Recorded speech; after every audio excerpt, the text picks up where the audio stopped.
자, 이어서 오늘의 공매도 금지 종목 또 대차 높은 종목들 함께 살펴보도록 하겠습니다. 이제 표를 통해서 준비를 했는데요.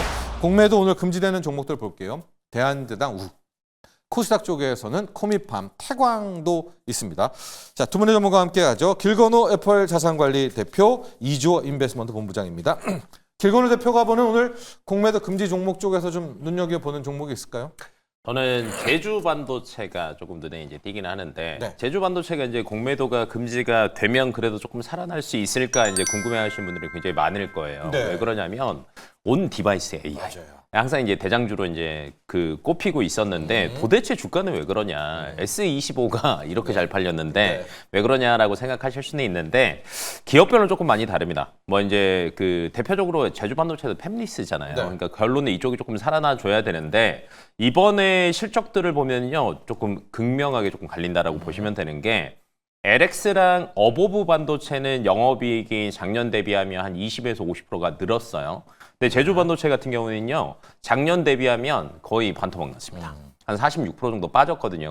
그러다 보니까 실적 우려감이 조금 더 많이 들어가고 있다라고 생각하시면 될 것 같고, S25 이제 방금 얘기를 했으니까, 대려 어보브 반도체가 S25에 대한 수혜는 거의 다 가져갔다고 왜죠? 보시면 돼요. 네. 그러니까 이제 이쪽에 MCU를 삼성전자에 납품을 하는데 납품하는 그 개수가 점점점 늘어나고 있습니다. 그러다 보니까 이쪽에 대한 수혜는 받고 있는데 차트를 한번 보시면 어보브 반도체도 별로 안 좋아요. 거의 120일 선에 있고요. 제주 반도체도 120일 선에 있습니다.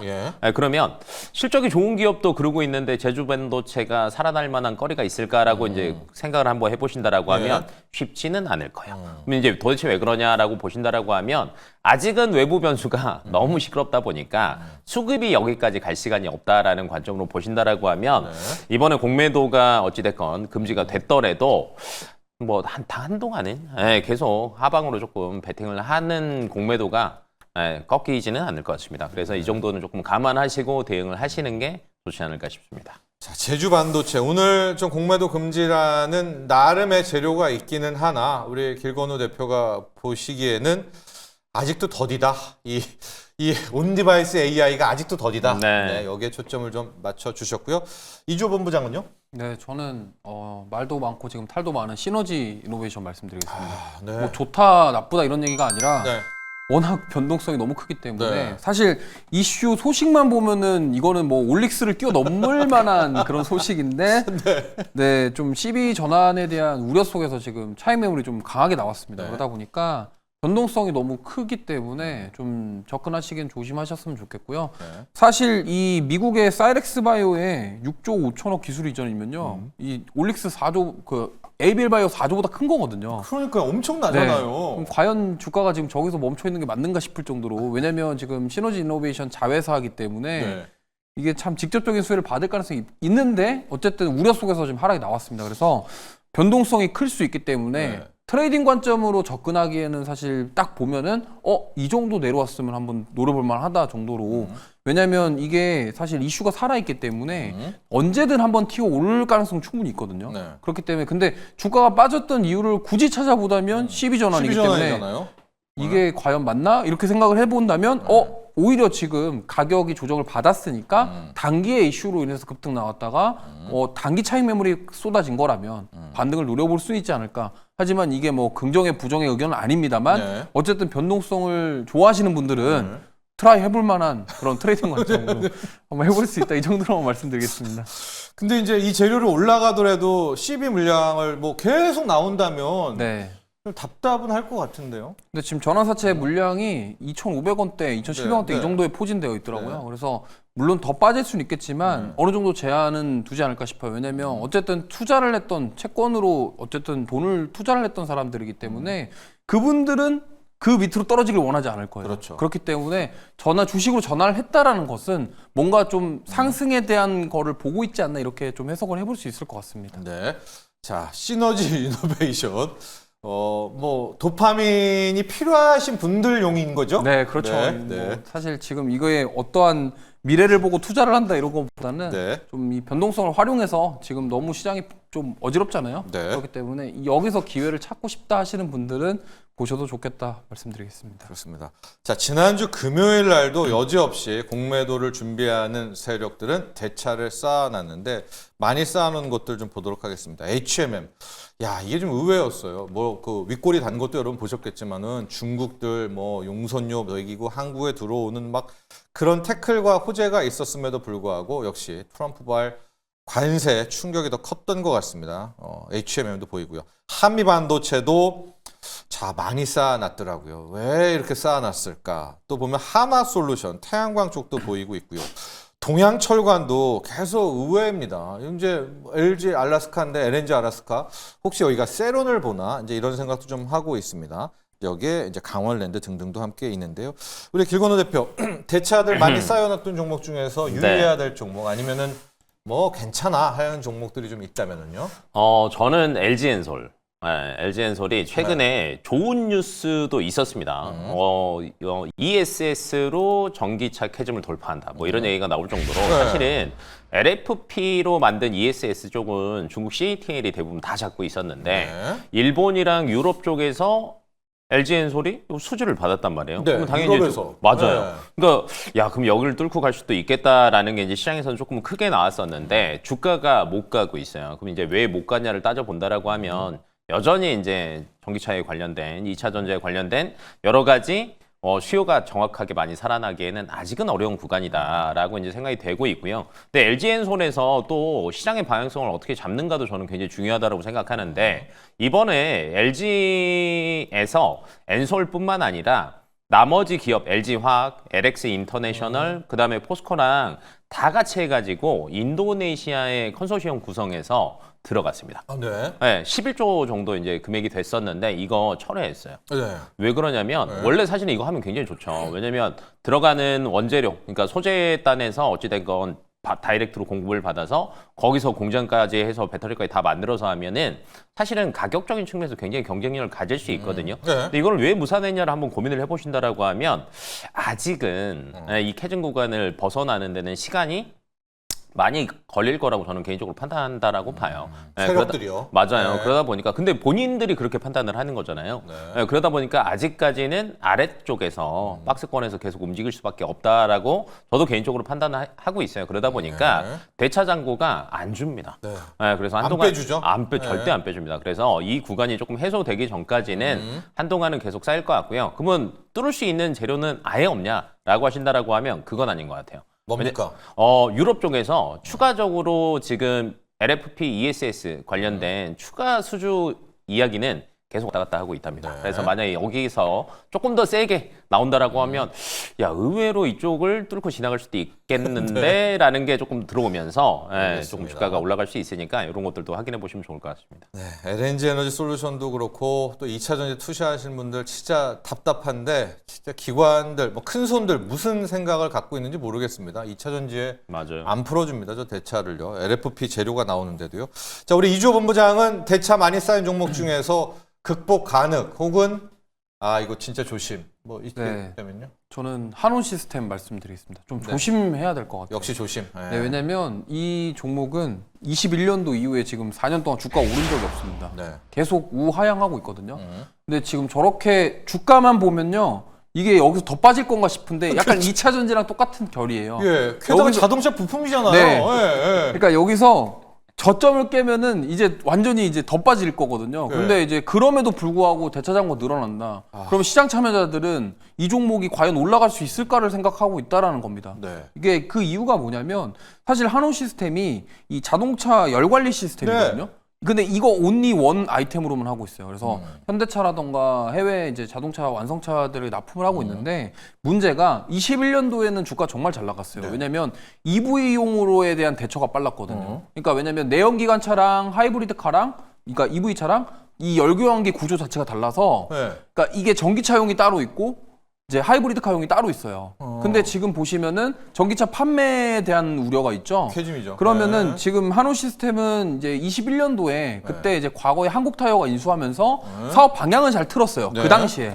왜냐하면 전기차용으로 우리가 열교환기 관련해서 업계 1위가 되겠다. 포부는 컸습니다만 막상 보니까 이제 이런 일이 벌어진 거죠. 그러다 보니까 수요가 없죠. 지금 오히려 현대차 같은 경우도 내연기관차랑 하이브리드카 매출 비중이 훨씬 높아요. 수출 데이터만 보더라도 전기차 수출은 감소하고 있는데 내연기관차 하이브리드 차가 늘어나고 있다. 그럼 이 상황에서 한우 시스템 같은 경우는 당연히 EV용으로 집중했기 때문에 이제 수익에 대한 부분들 우려가 계속 생긴 겁니다. 네. 그러다 보니까 실적에 대한 우려가 아직도 지금 해소가 되지 않은 상황이에요. 그런 상황에서 대차 잔고가 늘어난다. 좀 경계해야 될 필요가 있다. 그리고 사실 뭐 배당은 좀 괜찮거든요. 네. 그래서 배당 생각하면은 계속 모아가면 어떨까요? 이렇게 생각하시는 분들도 계시겠지만 물론 뭐 좀 오래 보신다고 한다면 네. 한 번은 저는 기회가 있을 겁니다. 전기차 랠리가 다시 한번 올 수 있거든요. 네. 근데 그때까지 좀 시간이 많이 걸릴 수도 있다라는 점. 그래서 단기적으로 어떠한 내가 기술적으로 봤을 때 저가 매수의 기회다라고 생각하시는 분들은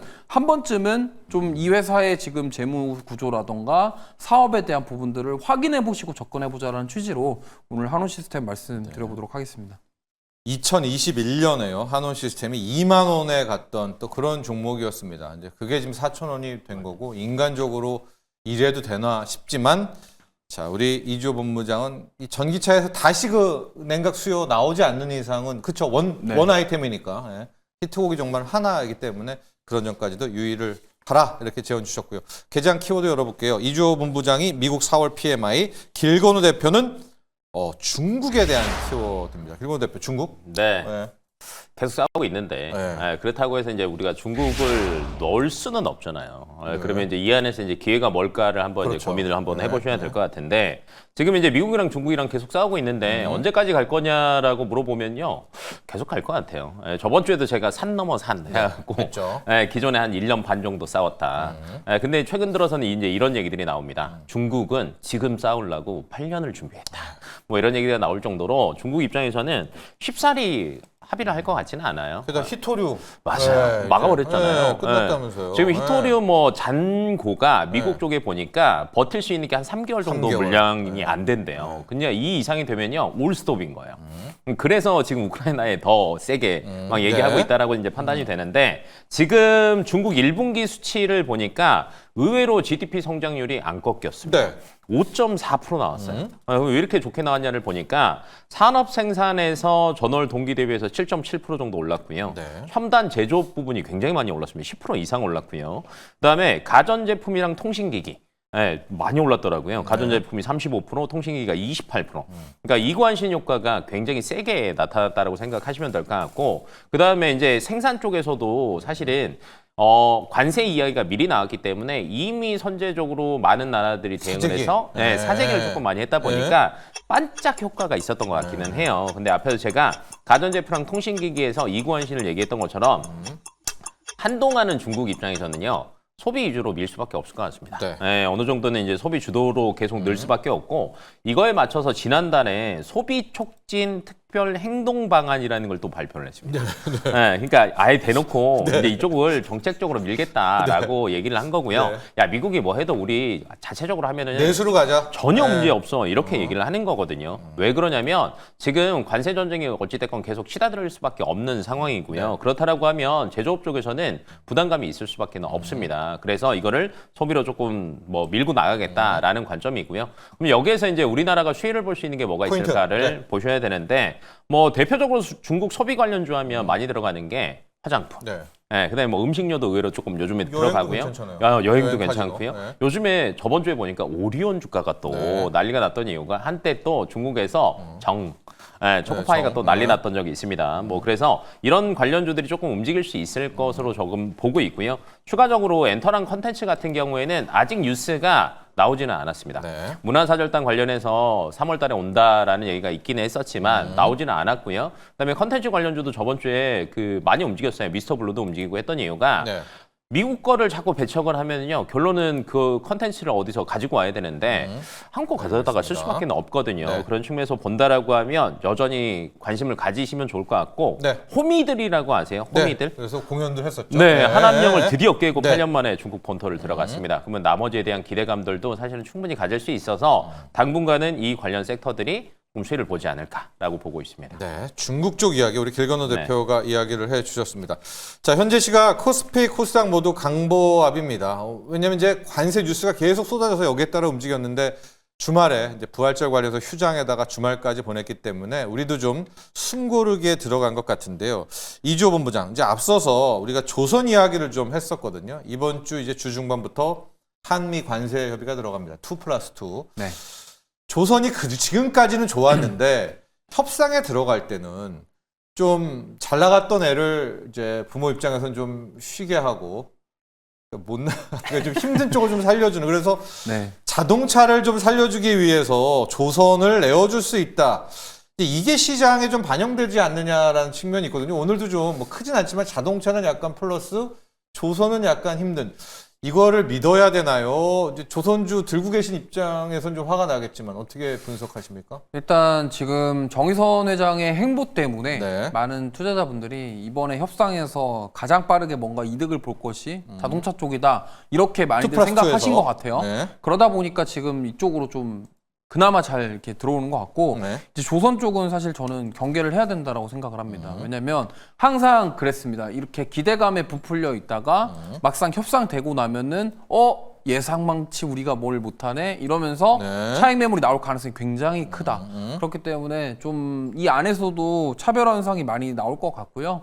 좀 조심하셔야 될 것 같습니다. 왜냐면 조선 어떻게 할까요? 네, 이게 저는 사실 가지고 계신 분들은 이제 차익 실현? 네, 팔았다가 좀 나중에 조정 받았을 때 사시는 게 좋을 것 같아요. 왜냐면 가격적으로 계속 많이 올랐기 때문에 부담이 되고, 또 이렇게 뉴스가 많이 나왔을 때는 좀 피해야 돼요. 이제는 수익을 좀 보고, 그러니까 사실 주식 격언에 좀 이렇게 뭐 미리 샀다가 뉴스에 팔아라라는 그렇죠. 얘기가 있잖아요. 네. 그러니까 뉴스가 나오고 지금 시장에서 조선의 주목을 이렇게 많이 받을 때, 모두가 행복하죠. 네, 모두가 조선주. 행복할 때 네, 네. 조심을 해봐야 된다. 그리고 물론 더 갈 수 있습니다. 우리가 방산조선 같은 경우가 계속적으로 고점이다 했음에도 불구하고 방사는 더 갔죠. 네, 더 갔잖아요. 네. 근데 물론 그럴 수도 있겠지만 특히나 이제 우리 그 알래스카 프로젝트에서 그거에 대한 우려가 가장 큽니다. 수익성에 대한 우려. 네. 그러면 협상 들어가면서 뭐 그런 구체적인 내용들이 나올 가능성이 높기 때문에 오히려 차익 매물이 나올 가능성이 있다라는 점. 저는 그래서 신규는 지금은 안 되고요. 네. 제가 봤을 때는 좀 한 발 물러서셔야 보유자도 되고, 일정 보유자분들도 부분? 비중을 축소하셔야 될 시기다. 차익 실현. 오히려 지금 말씀하신 자동차 쪽은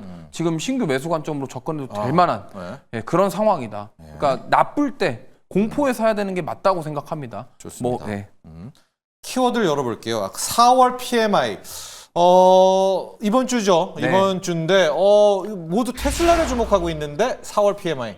네, 테슬라도 좋은데요. 네. 이 PMI를 봐야 될 게 지금 4월 데이터거든요. 네. 이게 이제 관세 이슈와 반영이 된 데이터가 될 가능성이 높습니다. 네. 그러면 지금 연준 의장이랑 파월 의장의 갈등. 근데 이게 연준 의장이래. 트럼프 대통령과 네네. 파월 의장 갈등인데, 이게 파월 의장을 뽑은 사람이 트럼프예요. 네. 근데 여기서 또 갈등이 생겼어요. 네. 트럼프는 금리 인하해라. 파월은 모르겠다지. 이렇게 얘기를 하니까. 근데 만약에 이 PMI 지표가 만약에 예상치를 좀 급하게 하회하게 될 경우에는 그 파월 의장의 입장이 변함이 없을 가능성이 높거든요. 네. 그러니까 금리를 인하하기보다는 동결하는 스탠스로 갈 가능성이 높기 때문에 그러면 트럼프랑 파월의 충돌, 그러니까 물론 테슬라의 실적, 뭐 빅테크 실적들 중요하지만 이 우리 지금 미국 증시에서 가장 크게 반응하는 요소 중에 하나가 경기에 대한 우려거든요. 그러니까 그 부분이 좀 집중적으로 이번 주에 반영이 될 가능성이 높고요. 네. 특히나 연준 위원들이 이번 주에 화요일부터 계속적으로 발언을 있습니다. 그렇기 때문에 연준은, 그러니까 파월 의장은 과거에도 그랬어요. 그 금리에 대한 부분들로 인해서 뭐 물가에 대한 부분을 러시아 우크라이나 전쟁 탓을 많이 했습니다. 네. 그럼 이번에도 관세 탓을 할 가능성이 굉장히 높아요. 연준 위원들은. 그러면은 이 트럼프와의 갈등, 그리고 연준 위원들의 스탠스, 이런 것들로 인해서 매크로 불확실성이 더 커질 수 있다라는 점에서 오히려 나쁜 재료를 네. 보고 있네요. 그런 부분에 있어서 좀 PMI 지표는 좀 주목하셨으면 좋겠습니다. 예. PMI가 하여간 좀 나쁜 쪽으로 나올 수 있으니까 리스크 관리 쪽 이야기를 해주셨고요. 여기에 테슬라가 지금 우리가 잔뜩 기대를 하고 있는데 수요일 새벽에 약간 삐끗하면 갑자기 좀 불안한데요. 일단 제가 봤을 때 그동안 주가가 올랐던 게 네. 그러니까 대선 끝나고 올랐잖아요. 미국 대선 네. 끝나고. 그게 자동차 판매와 때문에 오른 게 아니었어요. 근데 이번에 사실 반짝하고 잘 나올 수도 있다라고 저는 생각하고 있거든요. 예. 그래서 제가 봤을 때는 충격적으로 나온다고 하더라도 그렇게 많이 빠지진 않을 것 같습니다. 왜냐하면 이미 지금 선반영이 미리 된 상황이라서. 테슬라는 괜찮다? 네, 저는 테슬라는 오히려 좀 모아 가보셔도 네. 나쁘지 않을 것 같다라는 생각입니다. 자, 길건 대표와는 반도체 소부장 해보도록 할게요. 저희가 네. 앞서 일부에서 이제 한미반도체 또 SK 하이닉스의 내용들 이야기를 했고요. 네. 어쨌든 한미반도체는 30% 배팅을 들어갔는데 오늘 좀 보면 주가 괜찮거든요. 하고 반도체 소부장이 의외로 나쁘지가 않은 것이 이번에 관세 협상에서도 네. 자동차도 핵심이긴 하지만 반도체 건드리지 말아줘. 뭐 약간 얘도 보호 쪽이죠, 반도체도? 보호를 할 수밖에 없지 네, 않을까. 네. 왜냐면 이제 미국 입장에서는 AI 쪽은 밀리면 안 되거든요. 그렇죠. 그러면 이제 결론은 누군가한테 손을 잡아서 자꾸 가지고 와야 되는데 한국밖에 없습니다. 그런 측면에서 본다라고 하면 여기서는 관세 이야기는 안 나올 거는 같은데 네. 지금 이제 미국 쪽에서 네. 그 엔비디아의 지금 하는 스탠스를 보면은 제재는 합니다. 그러니까 지금 엔비디아 입장에서는 지금 미친 네. 진짜 난리가 날 거예요. 왜냐하면 지금 그래서 미국 본토에 5천억 불 투자하겠다라는 얘기도 나왔죠. 그리고 며칠 뒤에 바로 또 중국 갔습니다. 네. 그러니까 이 사이에서 자꾸 움직일 수밖에 없는 상황이라고 보시면 줄타기. 맞아요. 근데 한미 반도체도 또 줄타기입니다. SK 하이닉스냐, 네. 삼성전자냐. 근데 이제 이 안에서 충분히 저는 이제 몸값은 올라갈 수 있을 거라고 보고 있어요. 그래서 한미 반도체 같은 경우가 저번 주에 주가 흐름이 굉장히 좋았습니다. 네. 네, 근데 굉장히 좋았던 이유가 첫 번째는 실적에 대한 기대감도 있었어요. 왜냐하면 SK 하이닉스 쪽에서 매출은 성장폭이 많이 줄었지만 최근에 미국의 마이크론이랑 중국 쪽에 대한 매출 데이터는 굉장히 많이 올랐거든요. 네. 그럼 뭐냐면 SK 하이닉스 향으로만 한미 반도체가 있었는데 그걸 굉장히 많이 다변화하고 있구나. 그리고 이제 반도체 이 패권 전쟁 내에서도 줄타기를 잘하고 있구나라는 네. 관점으로 본다라고 하면 저는 개인적으로 한미 반도체는 조금 더 갈 것 같고요. 근데 이제 최근에 레거시 소부장 쪽은 말이 또 쑥 들어갔습니다. 네. 네, 뭐 대표적으로 이제 원익그룹들도 이제 보시면 소재 부품 장비 다 안 좋거든요. 네. 이게 언제 살아날 거냐를 한번 이제 고민을 해보셔야 되는데 네. 아직은 여러 가지 데이터를 보고 대응을 하시는 게 조금 나을 것 같아요. 왜 그러냐면 기존에 여러 가지 이제 데이터들 디램이랑 낸드 쪽이 3월 중순부터 가격이 많이 오르기는 했어요. 네. 근데 이게 수요 쪽이 조금 받쳐줘서 그런데 이게 다 중국 쪽 데이터거든요. 앞에서는 이제 중국 쪽 데이터 좀 보자라고 말씀을 드렸는데 꾸준하게 우상향을 조금 더 한다라고 하면 캐파 증설 얘기가 나올 거고요. 근데 그게 아니다라고 하면 아예 안 나올 거예요. 그런 측면에서 본다라고 하면 살아나는데 시간은 조금 걸릴 수 있습니다. 일단 그래서 레거시 다시 멈춤. 레거시는 잠깐 멈춘다. 그래서 이제 데이터 보셔야 될 것 같고. 네. 근데 HBM 쪽은 조금 더 보셔도 저는 괜찮을 것 같습니다. 그렇습니다. 네. 지금 보면 삼성전자, 하이닉스, 한미반도체 또 한화 비전까지도 맞아요. 일단 나쁘지는 않습니다. 현재 시황 상황도 함께 말씀드리면서